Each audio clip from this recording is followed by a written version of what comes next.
भक्त के कहने पर प्रभु श्री राम ने रसोई बनाई। भक्त और भगवान की रोचक कथा। बहुत साल पहले की बात है। एक आलसी लेकिन भोला भाला युवक जिसका नाम था आनंद दिन भर कोई काम नहीं करता, बस खाता ही रहता और सोता रहता। घर वालों ने कहा कि चलो जाओ, निकल जाओ घर से, कोई काम धंधा तो करते नहीं हो, बस पड़े रहते हो। वह घर से निकलकर यूं ही भटकते हुए एक आश्रम की तरफ पहुंचा।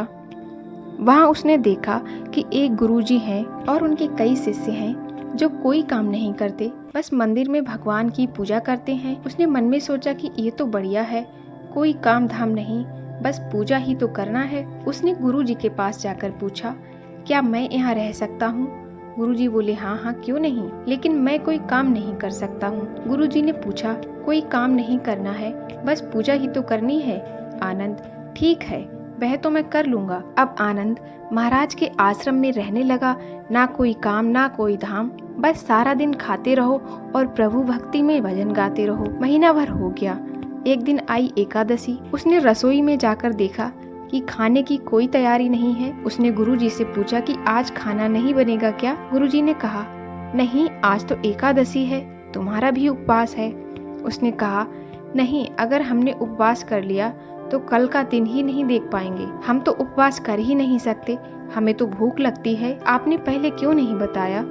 गुरुजी ने कहा, ठीक है, तुम ना करो उपवास, पर खाना भी तुम्हारे लिए कोई नहीं बनाएगा, तुम खुद ही बना लो। मरता क्या ना करता, गया रसोई में। गुरुजी फिर आए। देखो, अगर तुम खाना बना लो तो राम जी को भोग जरूर लगा लेना और नदी के उस पार जाकर रसोई बना लो। ठीक है, इतना कहकर लकड़ी, आटा, तेल, सब्जी, घी सब लेकर आनंद महाराज चले गए। जैसे तैसे खाना भी बनाया। खाने लगा तो याद आया कि गुरुजी ने कहा था कि राम जी को भोग लगाना है। वो लगा भजन गाने, आओ मेरे राम जी भोग लगाओ जी, प्रभु राम आइए, श्री राम आइए, मेरे भोजन का भोग लगाइए। कोई ना आया तो वह बेचैन हो गया कि यहाँ तो भूख लग रही है और राम जी आ ही नहीं रहे। भोला मानुस जानता नहीं था कि प्रभु साक्षात तो आएंगे नहीं, पर गुरुजी की बात मानना जरूरी है। फिर उसने कहा, देखो प्रभु राम जी, मैं समझ गया कि आप क्यों नहीं आ रहे। मैंने रूखा सूखा जो बनाया है और आपको तो तरमाल खाने की आदत है, इसीलिए नहीं आ रहे हैं। तो सुनो प्रभु, आज वहाँ भी कुछ नहीं बना है, सबको एकादशी का व्रत है, खाना हो तो ये भोग ही खा लो, वरना आपको भी भूखा ही रहना पड़ेगा। श्री राम अपने भक्त की सरलता पर बड़े मुस्कुराए और माता सीता के साथ प्रकट हो गए। भक्त असमंजस में। गुरुजी ने तो कहा था कि राम जी आएंगे, पर यहाँ तो माता सीता भी आई हैं और मैंने तो भोजन बस 2 लोगों का बनाया है। चलो कोई बात नहीं, आज इन्हें ही खिला देते हैं। फिर वो बोला, प्रभु मैं तो भूखा रह गया, लेकिन मुझे आप दोनों को देखकर बड़ा अच्छा लगा, लेकिन अगली एकादशी पर ऐसा ना करना, पहले बता देना कि कितने जन आ रहे हो, और हाँ, थोड़ा जल्दी आ जाना। राम जी उसकी बात पर बड़े मुदित हुए और प्रसाद ग्रहण करके चले गए। अगली एकादशी तक ये भोला मानस सब भूल गया। उसे लगा कि प्रभु ऐसे ही आते होंगे और प्रसाद ग्रहण करते होंगे। फिर से एकादशी आई। गुरुजी से कहा, मैं चला अपना खाना बनाने, पर गुरुजी थोड़ा ज्यादा अनाज लगेगा, वहाँ 2 लोग आते हैं। गुरुजी मुस्कुराए, भूख के मारे बावला है, ठीक है ले जा और अनाज ले जा। अब की बार उसने 3 लोगों का खाना बनाया। फिर गुहार लगाई, प्रभु राम आइए, सीता राम आइए, मेरे भोजन का भोग लगाइए। प्रभु की महिमा भी निराली है। भक्त के साथ कौतुक करने में उन्हें बड़ा आनंद आता है। इस बार तो वे अपने भाई लक्ष्मण, भरत, शत्रुघ्न और हनुमान जी को भी लेकर आ गए। भक्त को चक्कर आ गया। ये क्या हुआ, एक का भोजन बनाया तो 2 आए, आज 2 का ज्यादा भोजन बनाया तो पूरा खानदान आ गया। लगता है आज भी भूखा ही रहना पड़ेगा। सबको भोजन लगाया और बैठे बैठे देखता रहा। अनजाने ही उसकी भी एकादशी हो गई। फिर अगली एकादशी आने से पहले गुरुजी से कहा, गुरुजी ये आपके प्रभु श्री राम जी अकेले क्यों नहीं आते?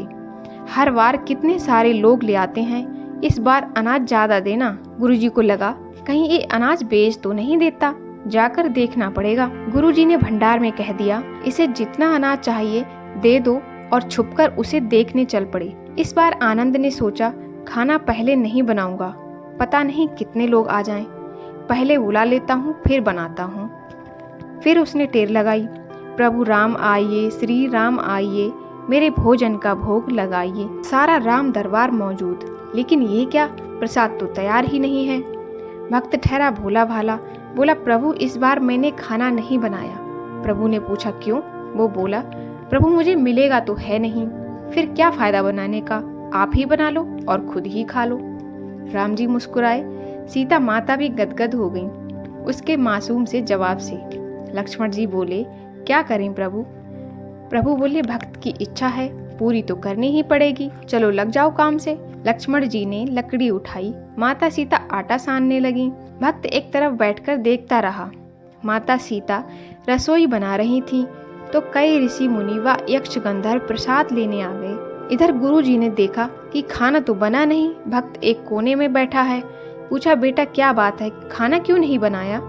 बोला अच्छा किया गुरुजी आप आ गए, देखिए कितने लोग आते हैं प्रभु के साथ। गुरुजी बोले मुझे तो कोई नहीं दिख रहा तुम्हारे और अनाज के सिवा।